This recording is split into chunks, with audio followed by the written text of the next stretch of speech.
주님, 위로의 영을 우리에게 보내주소서. 위로를 찾아볼 수 없는 메마른 시간, 영적인 무기력의 시간에도 당신께 신실할 수 있으며 마땅히 그래야 합니다. 우리에게 위로와 능력과 기쁨과 신뢰의 영, 믿음과 소망과 사랑 안에서 성숙해가는 영, 당신의 아버지를 기쁘고 힘차게 찬양하는 영, 고요함과 평화의 영을 주소서.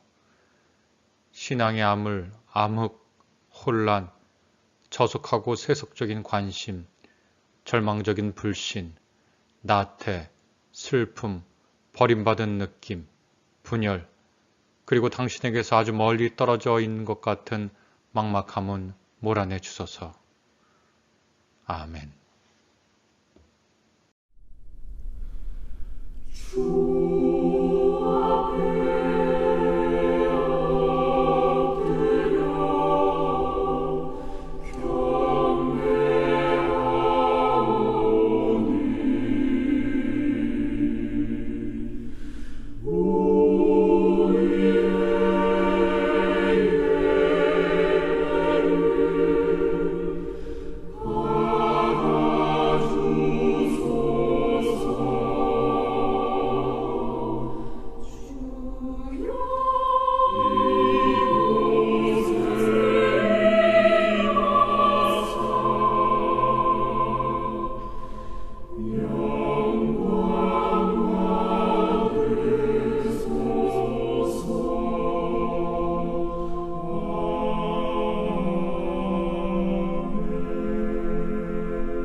자신이 타인을 올바르게 판단할 수 있다고 생각하는 이, 혹은 자신이 성숙한 신앙을 가졌기에 타인의 죄를 들추어낼 수 있다고, 그럴 만한 자격을 갖고 있다고 생각하는 이는 사람들이 아픔을 겪고 있을 때 일정한 거리에서 그 사태를 바라보고서는 자신감 있게 이에 관한 처방전을 제시하곤 합니다.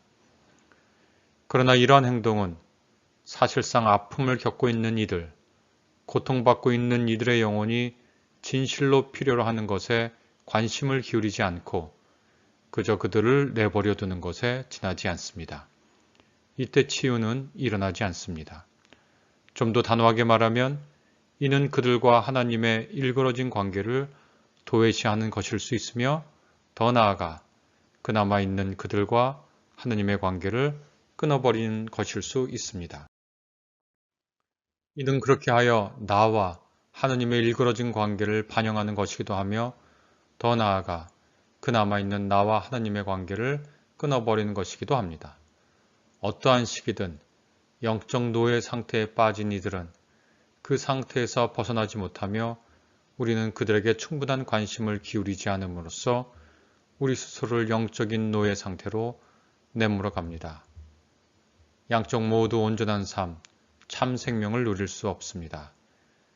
우리는 다른 사람들이 하늘나라로 들어가지 못하게 문을 닫아버릴 수 있을 뿐만 아니라 우리 스스로에게도 문을 닫아버릴 수 있습니다. 로완 윌리엄스가 쓴 이 글을 통해서 우리의 모습을 되돌아봅니다. 우리는 상대방을 어떻게 바라보고 있었는가? 상대방의 상태에 대해서 우리는 너무 쉽게 말하지 않았는가? 하나님과 그들의 고통 사이의 문제를 우리의 시각에 의해서 마음대로 판단하지 않았는가? 그렇게 하여 그들과 하나님의 사이, 궁극적으로는 나와 하나님의 일거러진 관계에 빠지지 않았는가?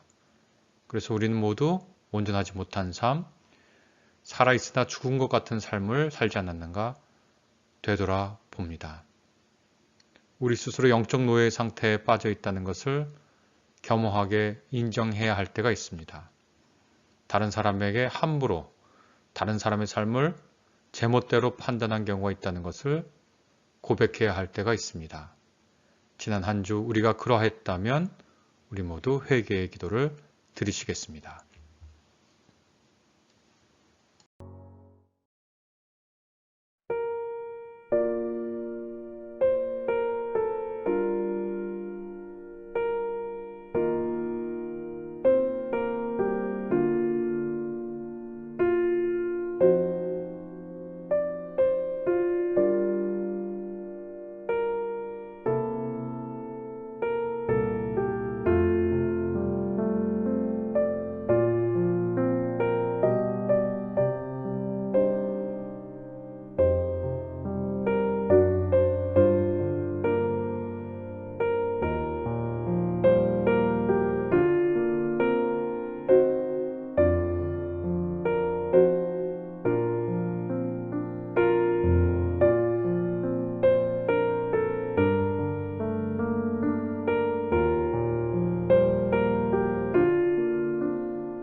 오늘 말씀은 누가복음서 10장 25절에서 37절의 말씀입니다.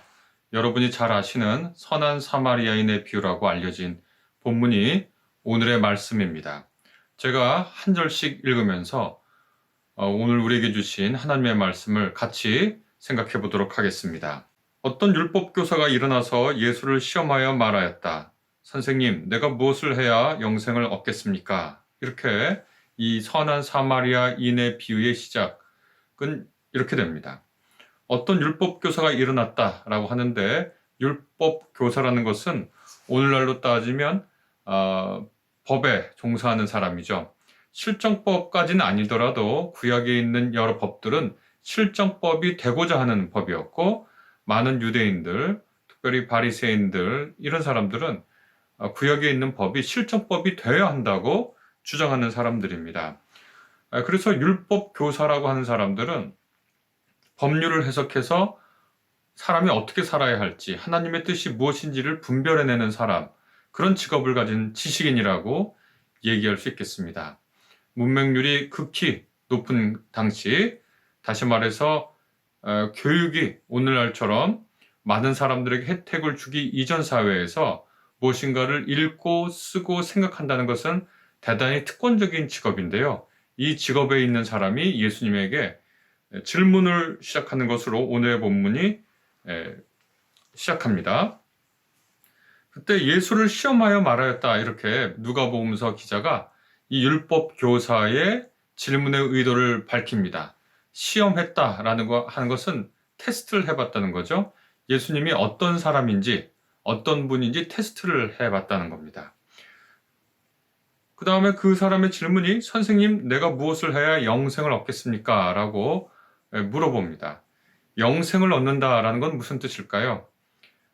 죽어서 천당 간다는 얘기일까요?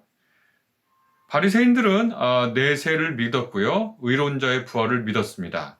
의론자의 부활을 믿었다는 것은 죽어서 천당 간다는 얘기하고는 결이 좀 다르죠. 하나님께서 심판 때에 그분의 정의를 통해서 누가 의로운 사람이고 누가 악한 사람인지를 가려내서 의인들을 부활로 이끄셔서 하나님께서 주시는 새로운 생명의 영역으로 들어간다라고 생각한 사람들이 바로 바리새인들입니다. 그래서 선생님, 내가 무엇을 해야 영생을 얻겠습니까? 라는 말을 바꾸면, 하나님께서 어떻게 해야 내가 의롭다고 인정해 주시겠습니까? 그래서 심판날에 내가 하나님에 의해서 다시 부활하겠습니까? 라는 질문으로도 얘기할 수 있겠습니다. 그러니까 그 말을 다시 바꾸면, 내가 어떻게 하나님 마음에 들까요? 라고도 이야기할 수 있겠고요. 또 다른 말로 바꾸면, 내가 어떻게 하나님과 더불어 살 수 있을까요? 어떻게 하나님에게 용납받고 살 수 있을까요? 하나님이 나의 삶을 어떻게 보장해 주실 수 있는 그런 길은 무엇일까요? 라고 묻는 것과 다르지 않습니다. 이것이 만약에 순수한 종교적인 질문이고 자기의 실존이 걸린 질문이라면 훌륭한 질문이죠. 우리가 늘 해야 하는 질문입니다. 어떻게 해서 하나님께서 우리를 허락하실지, 우리의 삶을 허락하실지, 우리의 생명을 허락하실지, 나아가서 우리가 풍요롭고 아름답게 살 수 있도록 하나님 앞에 인정받을 수 있는지를 묻는 질문이라면 매우 훌륭한 질문이라고 할 수 있지만, 이 율법학자의 이 질문은 예수님을 시험하려고 했던 질문이라고 하니까, 다시 말해서 예수가 어떤 분인지를 드러내서 약점을 잡아서, 혹은 예수의 정체가 누구인지를 밝혀서 예수님을 비난하고자 하는 그러한 의도에서 나온 질문이라고 얘기할 수 있겠습니다. 이러한 질문을 통해서 예수님께 지적인 도전을 하는 겁니다. 지적인 겨루기라고 할 수 있겠죠. 이때 예수께서 뭐라고 말씀하셨냐면, 율법에 무엇이라고 기록하였으며 너는 그것을 어떻게 읽고 있느냐라고 되려 역으로 질문하십니다. 율법학자니까요. 율법의 전문가이죠. 그러니까 율법에 무엇이라고 기록해 있느냐라고 물어보는 것은 어쩌면 율법학자인 그 사람은 마음의 회심의 미소를 지었을 수도 있습니다. 왜냐하면 자신이 전문가니까요. 너는 그걸 어떻게 읽고 있느냐? 율법 그 자체가 그 뜻이 분명하지 않으니까 늘 해석을 했거든요. 오늘날의 그 일부 근본주의적 신앙인들은 자기 종교 경전에 있는 말을 다 문자적으로 이해해야 한다고 말하는 사람들이 있는데 실상 그것은 불가능할 뿐만 아니라 종교적 전통이 아닙니다. 유대교만 해도요, 모세의 율법, 곧 토라, 모세가 가르쳐준 그 율법은 늘 해석의 대상이었고 해석하는 것이 랍비의 임무였거든요. 그래서 예수께서 물어보시는 거예요. 율법에는 뭐라고 기록되어 있고 너는 그것을 어떻게 읽느냐? 다시 말해서 어떻게 해석하느냐라고 하는 질문인데요.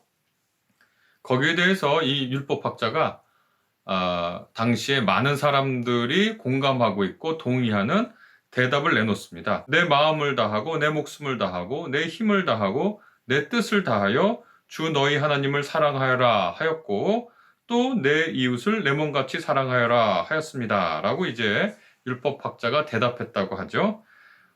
첫 번째 하나님 사랑이죠. 근데 하나님을 그냥 대충 사랑하라는 것이 아니라 마음과 목숨과 힘과 뜻을 다해서 사랑해라.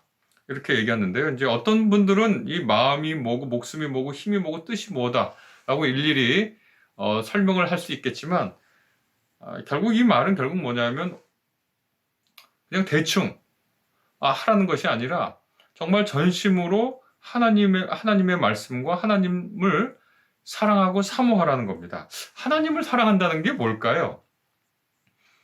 우리가 부모님을 사랑한다고 할 때 부모님을 사랑하는 그게 뭡니까? 우리가 자식을 사랑한다고 할 때 자식을 사랑한다는 게 뭘까요? 우리가 자식을 사랑한다고 하면요. 자식의 안전을 지켜주고요. 일단 자신의 생존을 지켜주고요. 그다음에 자식이 잘 되기를 바라고요. 자식이 잘 되기를 바라는 마음에서 여러 가지 행동을 하는 것을 그리고 마음이 쓰이는 것을 자식을 사랑한다 그러죠.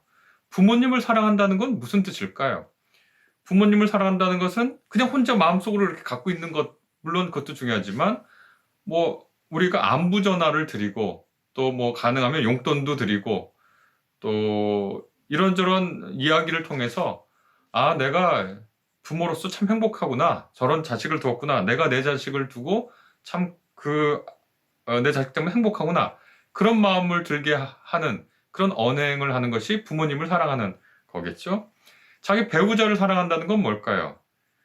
배우자의 마음과 몸과 또 뜻을 살피고 그걸 기쁘게 해주고 또 나와 함께 있을 때 기쁘도록 그렇게 하는 것이 이제 사랑이라고 얘기할 수 있겠죠.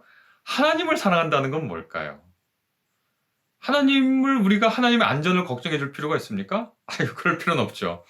그러면 하나님이 잘 되시라고 뭐 밥을 차려드려야 되나요? 그럴 필요도 없죠. 하나님이 영이시니까 배가 고프실 리도 없고요. 그럼 뭘 하는 것이 하나님을 사랑하는 걸까요? 여러분은 어떻게 생각하십니까?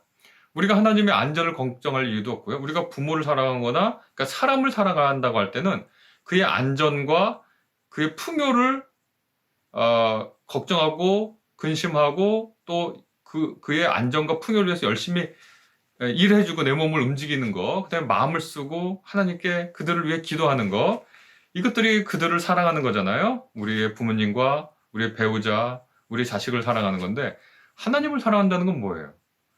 하나님의 안전을 걱정해 줄 이유가 없고 하나님의 풍요를 걱정해 줄 이유가 전혀 없죠. 그러면 하나님을 사랑한다는 건 뭡니까? 네, 그분의 뜻을 잘 헤아려서 그분의 뜻을 행하는 거죠.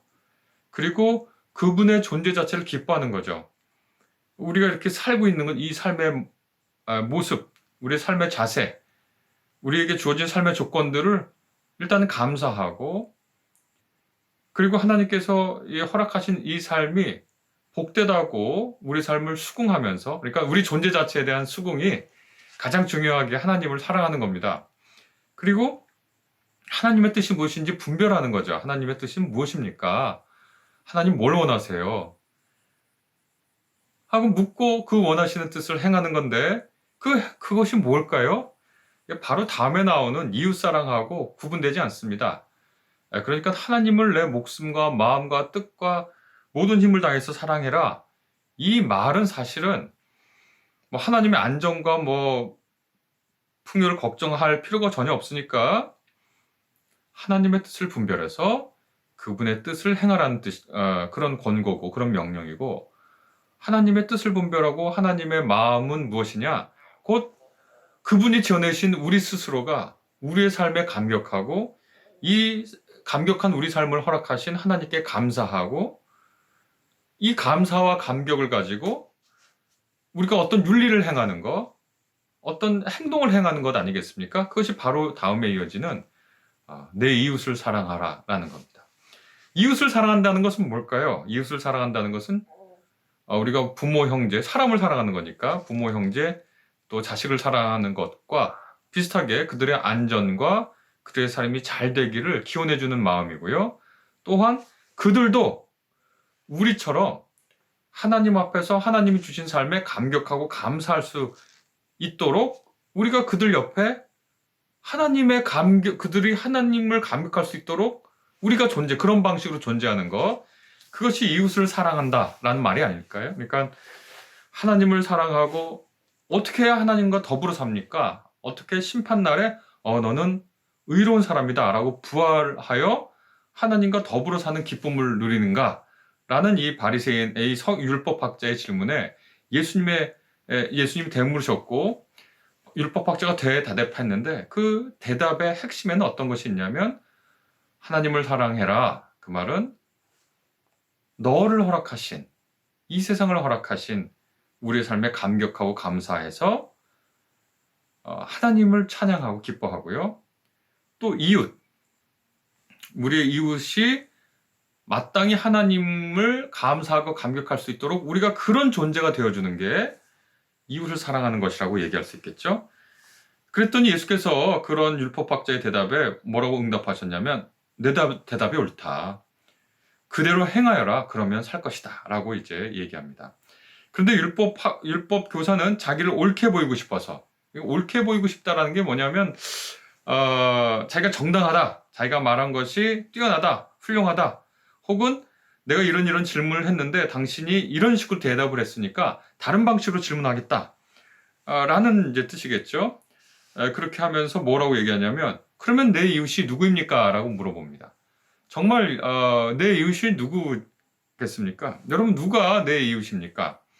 내 이웃은 아까 그 말을 뒤집으면 나에게 그런 존재, 다시 말해서 내가 살아있는 것이 감사하고 감격스럽다. 하나님께서 나의 삶을 그렇게 허락하셨지 라고 하는 방식으로 내 옆에 존재하는 사람이 이웃이겠죠. 굉장히 좀 추상적인 얘기인데 당시 유대인들에게 이 질문은 이웃의 범위를 정해달라는 거거든요. 그 이웃의 범위라는 건 뭐냐면 누가 나와 더불어 하나님의 백성입니까? 라는 질문입니다. 그러니까 내가 저 사람의 이웃이고 저 사람이 나의 이웃이라는 건 누구냐면 내가 하나님을 감격하고 감사할 수 있도록 그렇게 그런 어떤 범위 내에 있는 존재는 누굽니까? 라고 묻는 거예요. 유대인들에게 가장 쉬운 대답은 뭐냐면 같은 유대인입니다. 라는 거거든요. 그런데 예수님은 쉽사리 이 질문이 왜 예수님에게 문제가 되고 율법학자에게 문제가 되냐면 예수님은 같은 유대인 가운데서 이른바 죄인과 세리들을 맞아서 같이 식사를 나누시고 그 사람들을 통해서도 하나님의 감격을 맛볼 수 있다라고 그분의 하나님의 잔치 자리에 이제 부르니까 그 율법학자는 그 세리나 죄인들은 하나님을 느끼게 해준 존재가 아니라는 거죠. 그래서 누가 이웃인가? 누가 하나님을 우리로 느끼게 해주고 누가 우리에게 하나님께 감사와 감격을 드릴 수 있도록 내 옆에 있는 존재인가를 묻는 거죠. 이 율법학자의 머리에 절대 이웃이 아닌 사람은 이방인일 겁니다. 그리고 세리들일 거고 또 죄인이라고 부르는 율법 밖에 사는 사람들이겠죠. 그때 예수께서 그 유명한 비유를 드십니다. 어떤 사람이 예루살렘에서 여리고로 내려가다가 강도들을 만났다. 강도들이 그 옷을 벗기고 때려서 거의 죽게 된 채로 내버려두고 갔다. 이렇게 되어 있습니다. 강도들이 그 사람을 옷을 벗기고 때려서 거의 죽게 된 채로 내버려뒀다. 이 말을 들으면 어떤 생각이 드시나요? 저는 이런 생각이 듭니다. 일단 이 사람이 강도들에게 굉장히 저항을 했구나라는 생각이 들고요. 그리고 옷을 벗겼다라고 하는 말에 좀 주목하게 되는데 만약에 이 사람이 뭐 부자였다 혹은 훔쳐갈 것이 있었다라고 하면 옷까지 벗길 이유는 없겠죠. 그냥 그 사람의 주머니를 털고 가면 되겠죠. 근데 이 여리고로 내려가던 사람이 굉장히 강력하게 이 강도들에게 저항하고 또 아마도 강도들이 가져갈 게 이 사람에게 가져갈 게 옷밖에 없었을 수도 있을 것 같다라는 생각이 들기도 합니다. 그러니까 여행을 하지만 별로 가진 게 없는 사람이었을 것 같다는 생각이 들죠. 이 옷을 벗겨졌다라는 것이 굉장히 중요한 이 비유의 그 장치입니다. 왜냐하면 옷이 벗겨지면 이 사람의 신분이 뭔지, 이 사람의 경제적 지위가 뭔지, 이 사람의 인종이 뭔지가 불분명합니다. 다시 말해서 오늘날 우리나라 사람들, 오늘 현대 사람들은 옷을 통해서 웬만하면 그 사람의 신분과 지위와 또 경제적 상황을 쉽게 진단할 수 없어요. 제가 이 옷을 입었는데 여러분 제가 이 옷을 입고 경제적 상황이 어떤 것 같습니까? 잘 알 수가 없습니다. 오늘같이 아주 대중 패션이 되어 있는 사회에서는 그걸 잘 알 수가 없습니다. 그러나 고대 사회는 옷만 보고도 저 사람의 인종이 뭔 줄 알 수 있어요. 옷만 보고도 저 사람의 경제적 지위가 뭔 줄 알 수 있고요. 옷만 보고도 저 사람의 그 사회적 삶이 어떤지 미루어 짐작할 수 있습니다. 그러니까 옷은 곧 신분입니다.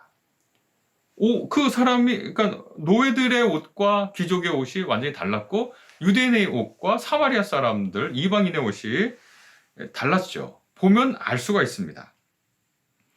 거의 죽게 된 채로 내버려둔 이 사람, 그러니까 옷이 벗겨졌으니까 신분이 누구인지 드러나지 못하는 이 사람을 보고 여러분 잘 아시다시피 마치 어떤 제사장이 그 길로 내려가다가 그 사람을 보고 피하여 지나갔다 이렇게 되어 있습니다. 제사장이 그 사람을 보고 피하여 지나갔다는 건 그 사람을 봤어요. 그런데 그 사람이 누구인지 모르는 거예요. 유대인인지 부전지 가난한 사람인지 어떤 계층에 어떤 일을 하고 있는 사람인지 알 수가 없는 거예요. 그러니까 거기 죽게 된 이 사람을 돕는 것이 적절한지 아닌지 모르는 거예요. 왜냐하면 이 사람이 내 이웃인지 아닌지가 불분명하거든요. 만약에 이방인을 도우면 어떡합니까? 제사장이. 자기 이웃이 아닌 사람을 도운 결과가 되고 오히려 자기가 하나님께 감사할 수 있는 삶을 사는 것을 방해하는 사람을 도운 결과가 되잖아요. 그러니까 제사장은 이 옷 벗겨지고 거의 죽게 된 사람을 보고 누구인지 알 수가 없는 겁니다. 두 번째 레위 사람도 그곳에 이르러 그 사람을 보고 피하여 지나갔다라고 되어 있습니다. 피하여 지나갔다 마찬가지인데요. 제사장이나 레위인이나 모두 이웃이 확실한 거예요. 유대인이고 직업이 하나님의 율법에 어긋나지 않는 사람이어야 하고, 그러니까 세리 같은 사람은 절대 안 되겠죠. 이런 사람이어야 되는데 레위 사람도 이 옷 벗겨진 채 거의 죽게 된 사람이 누구인지 모르는 겁니다. 그때 어떤 사마리아 사람이 길을 가다가 그 사람이 있는 곳에 이르러 그를 보았습니다. 아마 이 비유를 듣고 있는 사람들이 대부분 1차 청중들이 예수님의 청중들이라면 유대인들이었을 거고 율법학자들 있을 텐데 이 사마리아인이라는 말이 나오자마자 얼굴을 찌푸렸을지 모릅니다. 유대인과 사마리아인들은 서로를 경멸하고 혐오하고 서로에 대해서 날선 공격을 주고받는 사이가 아니었겠습니까? 오늘날로 따지면 사회에서 혐오와 배제의 모든 말 갖다 넣어도 됩니다. 오늘날 사회에서 가장 혐오받고 있는 사람이 누군가요? 경멸받고 있는 사람이 누군가요? 그 사람을 갖다 넣으면 됩니다. 근데 이 사마리아 사람은 그를 보고 누구인 줄 알았어요. 이게 저는 굉장히 중요한 그 상황 같은데, 제사장이나 레위인은 옷이 벗겨진 것을 보고 거의 죽게 된 그 사람, 옷이 벗겨진 채 거의 죽게 된 그 사람을 보고 누구인지 모르는 거예요. 만약에 옷을 입고 있었으면 그 사람이 누군지 알았을 거예요. 그러나 옷이 벗겨지니까 그 사람이 유대인인지 이방인지 모르는 거예요. 세리와 같은 나쁜 직업인지 아니면 도와도 될 만한 직업인지를 모르는 거예요. 그런데 이 사마리아 사람은 옷이 벗겨진 채 죽게 된 이 사람을 보고 누구인지 알았어요. 이 사람은 누굽니까? 나의 도움이 필요한 사람입니다. 너무 놀랍지 않습니까? 제사장과 레위인은 옷이 벗겨졌기 때문에 이 사람이 누구인지 몰랐는데 사마리아 사람은 옷이 벗겨졌기 때문에 이 사람이 누구인지 안 겁니다.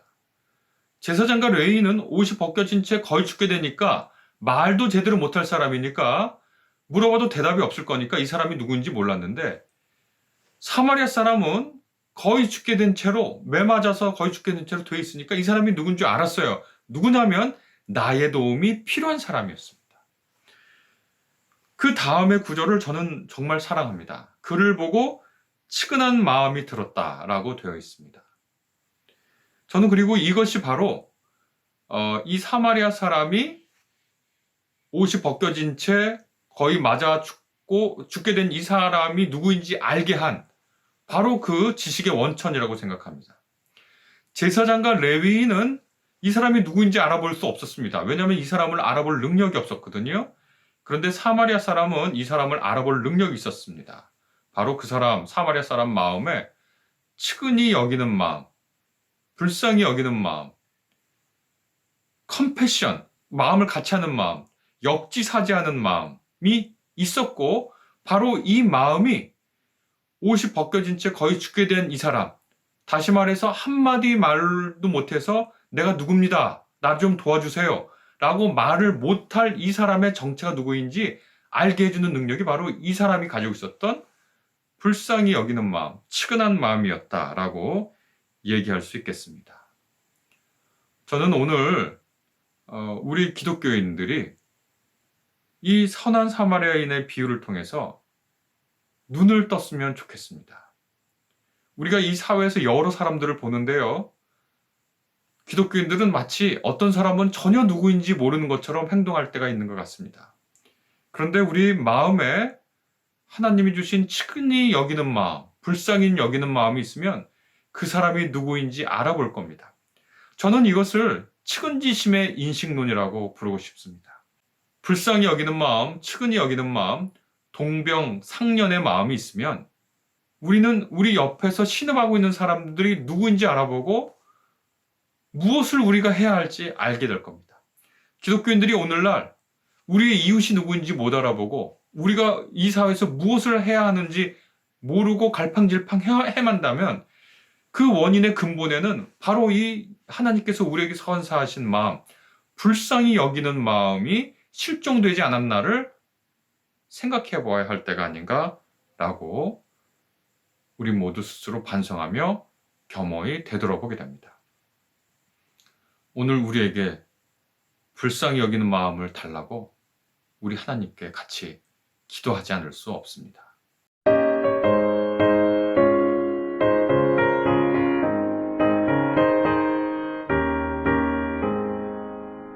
내 영혼에 비치니 주 영광 찬양해. 이 세상 어떤 빛보다 이 빛더 빛나네. 주의 영광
우리 주 예수 그리스도의 은혜와 하나님의 사랑과 성령님의 감동 감화하심이 이 예배를 함께하는 모든 분들에게 함께하시기를 간절히 기도합니다.